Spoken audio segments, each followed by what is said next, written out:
Hello viewers, আসসালামু আলাইকুম। সবাই কেমন আছেন? আশা করি ভালো আছেন। আজকের এই ভিডিওতে আমি দেখাবো কিভাবে আপনারা আপনাদের নগদ এর পাসওয়ার্ড চেঞ্জ করবেন। এই ভিডিওটি শুধুমাত্র তাদের জন্য যারা এখন পর্যন্ত নগদের পাসওয়ার্ড চেঞ্জ করতে পারেন না। নগদের পাসওয়ার্ড চেঞ্জ করার জন্য ফার্স্ট অফ অল আমরা চলে যাব হচ্ছে আমাদের ডায়াল প্যাডে। ডায়াল প্যাডে আসার পর আমরা এখান থেকে ডায়াল প্যাডে টাইপ করে নেব হচ্ছে *167#। এই কোডটা আমরা ডায়াল করে দিব এখন আমাদের যে সিমে নগদ অ্যাকাউন্টটা আছে ওই সিম থেকে। আমরা এখান থেকে ডায়াল করে দিচ্ছি। ডায়াল করার পর আমাদেরকে এরকম একটা ইন্টারফেসে নিয়ে আসবে। আসার পর আমরা এখান থেকে দেখতে পাবো হচ্ছে পিন রিসেট নামে একটা অপশন রয়েছে 8 নম্বরে। জাস্ট আমরা এখান থেকে এটা টাইপ করব। টাইপ করার পর আমরা জাস্ট এখান থেকে চেঞ্জ করে দেব। এটা একটু দ্রুত করা লাগবে, কারণ হচ্ছে একটু সময় ওভার হয়ে গেলে এটা অটো রিজেক্ট করে দেবে। তো আমরা এখান থেকে দেখতে পাচ্ছি 2 নম্বরে লেখা আছে যে চেঞ্জ পিন। জাস্ট আমরা এখান থেকে 2 টাইপ করে সেন্ড করে দেব। সেন্ড করার পর আমাদেরকে এখানে বলতেছে যে এন্টার কারেন্ট পিন। আমরা যে বর্তমানে যে পিনটা ইউজ করতেছি এই পিনটা এখানে টাইপ করা লাগবে। আমি এখান থেকে এই পিনটা টাইপ করে দিচ্ছি। টাইপ করার পর আমাদেরকে এখানে বলতেছে যে নিউ পিন দেওয়ার জন্য। আমরা যে নতুন পিনটা চেঞ্জ করব ওই পিনটা আমরা এখান থেকে দিয়ে দেব।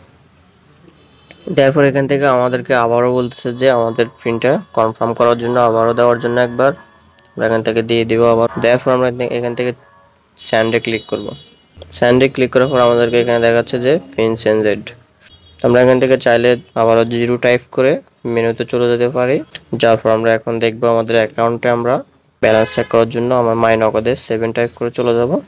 আমাদের পিনটা যেটা চেঞ্জ করছে ওটা ঠিকঠাক হয়েছে কিনা আমরা ওটা চেক করব। এখন এখান থেকে আমি 1 ক্লিক করে ব্যালেন্স ইনকোয়ারিতে চলে যাচ্ছে। আসার পর আমি যে পিনটা এখন চেঞ্জ করছি আমি ওটা বর্তমান পিনটা এখন দিয়ে দিতেছি। এই যে আমার পিনটা সম্পূর্ণ চেঞ্জ হয়ে গেছে।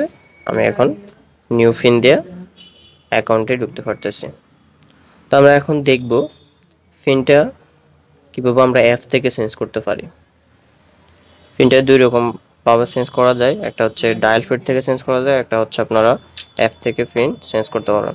তো আমরা সাধারণত অ্যাপ থেকে পিন চেঞ্জ করতে হলে আমাদেরকে এখান থেকে প্লে স্টোর থেকে অ্যাপটা ডাউনলোড করতে হবে। যাদের ডাউনলোড করা আছে তারা অবশ্যই এখান থেকে অ্যাপসে চলে যাবেন, আর যাদের ডাউনলোড করা নাই তারা অবশ্যই এখান থেকে প্লে স্টোর থেকে ইনস্টল করে নেবেন অ্যাপটা।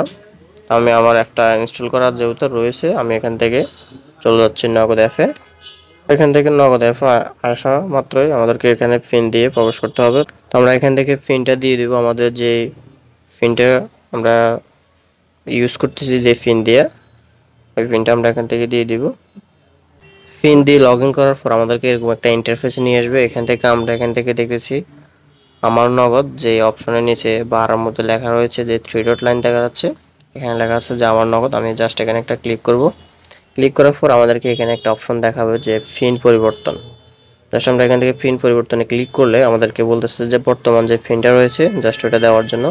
ওটা দেওয়ার পর আমাদেরকে এখানে বলতেছে যে নিউ পিন, নতুন পিনটা দেওয়ার পর তারপর বলছে যে পুনরায় নতুন পিনটা আবারও দেওয়ার পর আমরা এখানে জাস্ট সাবমিটে ক্লিক করলে আমাদের পিনটা অটো চেঞ্জ হয়ে যাবে। তো আমরা এখান থেকেও অ্যাপসটা দিয়ে আমরা খুব সহজে পিনটা চেঞ্জ করতে পারি। সো গাইজ, এই ছিল মূলত আমার আজকের ভিডিও। যদি ভিডিওটা ভালো লেগে থাকে অবশ্যই লাইক কমেন্ট শেয়ার করতে বলবেন না। ধন্যবাদ।